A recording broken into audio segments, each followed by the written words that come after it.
Mide Martins gba sátidé ọkọ ẹ̀ náà gba Sunday.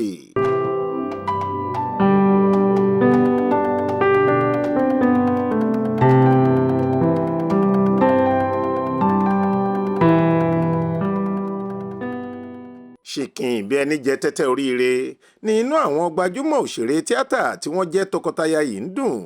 Abilékọ Mide Martins àti olówó orí rẹ̀ Afeez Ọwọ́ tí wọ́n dá iná ayẹyẹ ńlá sórí íńtánẹ́ẹ̀tì látàrí ọjọ́ ìbí àwọn olólùfẹ́ méjèèjì tó tẹ̀lé ara wọn lópin ọ̀sẹ̀ tá a wà nínú rẹ̀ yìí.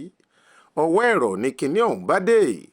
Mide ní ọjọ́ ìbí tirẹ̀ kọ́kọ́ wọlé dé wẹ́rẹ́ lọ́jọ́ sátidé ọjọ́ 12 oṣù kẹrin ọdún 2025. Ọjọ́ náà ni ọmọ bíbí ìràwọ̀ òṣèrébìnrin tó ti dolóògbé nì Fúnmi Martins máa ń dẹni ọdún tuntun lókè èèpẹ̀. Ti ọdún yìí ni Mide fi di ẹni ọdún 46 kí ọjọ́ náà sì tó dé ní obìnrin arẹwà apọ́nbẹ́porẹ́ yìí ti ń pa á bí òwe bí àṣàmọ̀ pé káwọn olólùfẹ́ òun àti ọkọ òun kí wọ́n máa múra láti bá wọn gbégbá ọpẹ́ láìpẹ́. Ojoojúmọ́ lobìnrin náà ń gbé fọ́tò àti fídíò rẹ̀ sí ojú òpó Instagram títí ọjọ́ sátidé tó ṣẹ̀ṣẹ̀ wá múra ọ̀tun.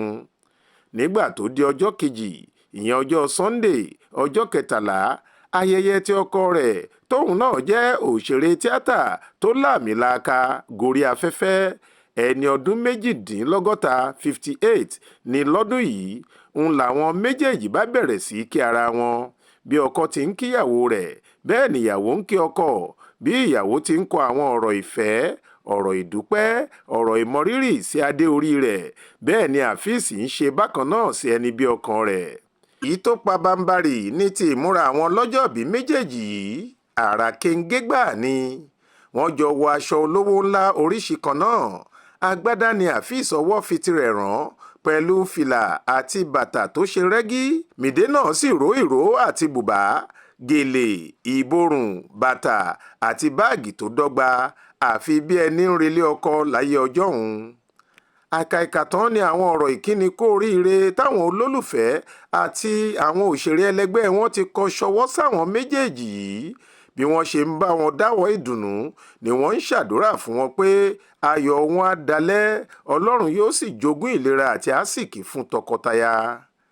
Ìta fàájì náà ń bá wọn yọ̀ à ń kí wọn kú oríire.